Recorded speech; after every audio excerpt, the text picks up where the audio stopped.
The only reason I became a ceramist is my high school teacher was maybe a hippie back in those times and was a hobby potter himself, but he confronted me with this work from Japanese Zen masters who collected basically throw-out bowls from Korea and declared them as the most beautiful thing, not the perfect Chinese porcelain.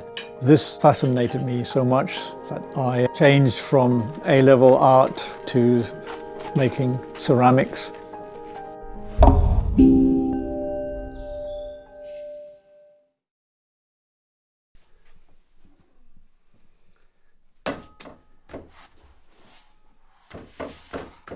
After preparing the clay in a mixture of coiling and slab building, I involved some porcelain slip to create an interruption in the surface.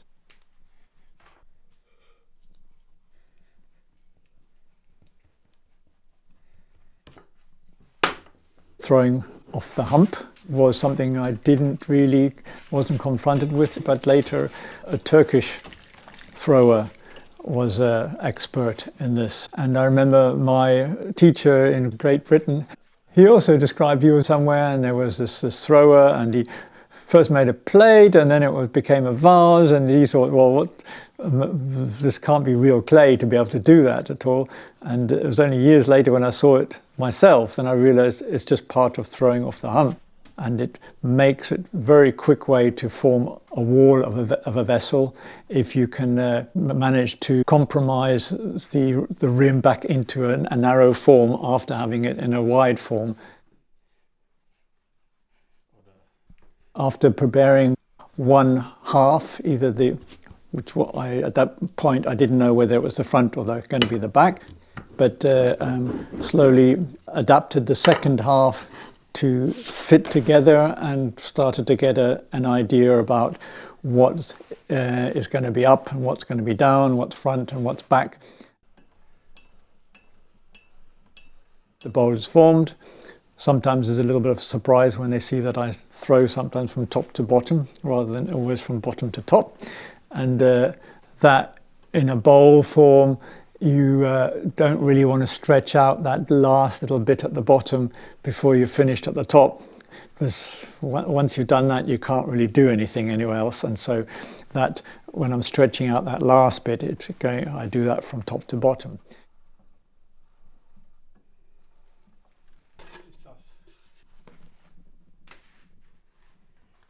Then the moment of peeling the plastic off, it can change a lot on whether you peel vertically or horizontally away from the surface. You can also adjust there.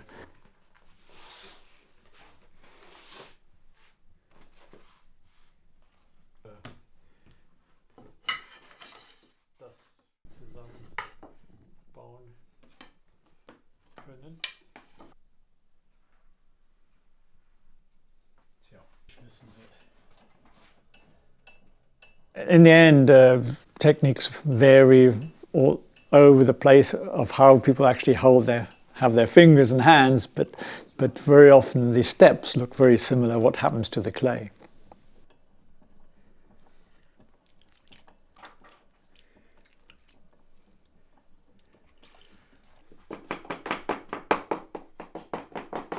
Almost from the beginning, I noticed that two pieces are more than just two single pieces.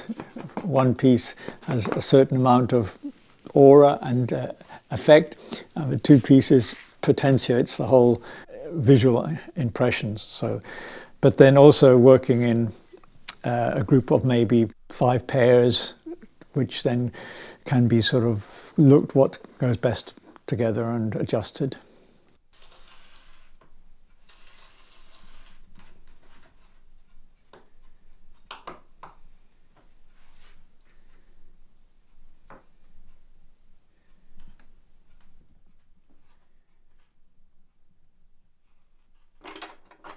And when it was theoretically getting on to be leather hard, slightly shaped, giving the flat piece a bit of volume, and with soft clay on the join, mounted them, and with what is critical with this technique, where the surface structure is the first thing that's done, is that you don't want to lose this structure when you put it together. And so that is gentle how one pushes them together, no pinching, no squeezing, and this light beating from one side, and from the other side. You're not squashing it, but what you're doing is the two surfaces are moving against each other like that, and they get a very good connection to each other through this movement. It avoids the surface structure being lost, but it also is the best way to combine two surfaces rather than just squeeze. There's always a resistance to combining there, but if it goes like this, then it really integrates. With the help of a mirror, having the profile and the side view, later you can go on to the next step and do some of the fine finishing work.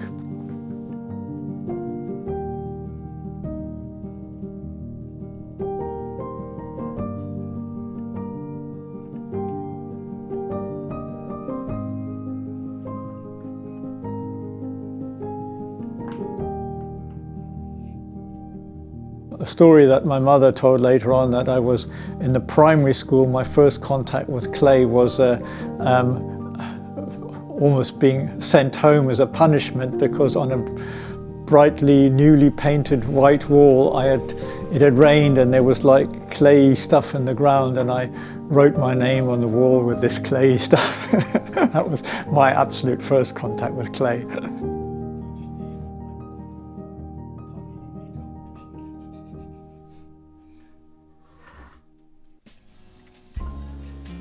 For me, the nicest moment in the whole process, when the kiln is packed and I could go on holiday there. Everything's still perfect in my mind, but then at some point the firing has to start, and I preheat for 2 days and 2 nights, just like a nice home fire, just warming, drying really. And then on the 3rd day, it doesn't take long to a point where we are stoking every 7 to 10 minutes, and that goes for about 30 hours to have the nice patina. Sometimes you see something that gives a nicer effect and you push that a little bit further and it's even nice, and you push it and it's even nice and you push it again and it's gone and something doesn't work anymore.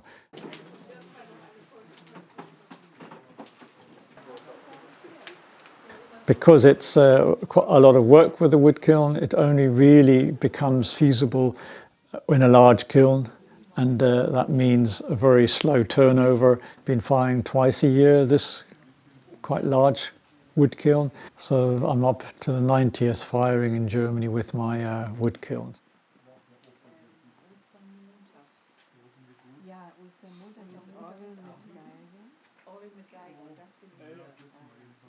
My motto that has followed me, this quote from Samuel Beckett: "Ever tried, ever failed, never mind try again, fail better." It was misquoted by one of my customers at one point when he was trying to comfort me after firing, and I was a bit down with what I call the après feu bleu, the blues after the firing when things haven't quite turned out like you wanted them to. And he said, "Well, you've got this quote, don't you? How did it go? Ever tried, ever failed, never mind, fail again, fail beautifully." Ah, that's even better, I thought. And it is something that you are allowing space, things to happen which you are not sort of fully in control of.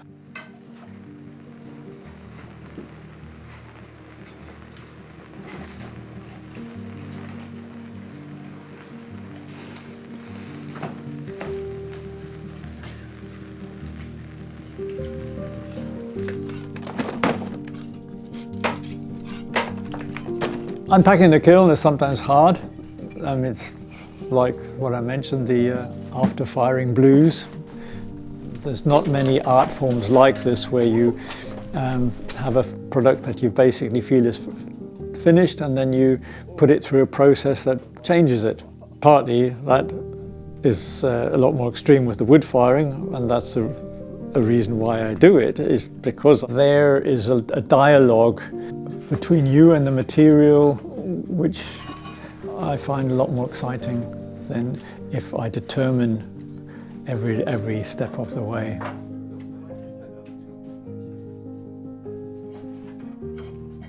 I have put a lot of personal ideas into these forms to do with time and space, but what people see in them themselves, what my intentions are only half realized in these pieces. The other half is something I don't understand myself, and often only start to understand it by the comments of the people who see it. If things grab you and move you, one should just go for it, and grabbing hold of it with both hands as it comes. If you don't think, oh, something better will come later, then that might have been it, and just to take it and go run as best you can with what you've got.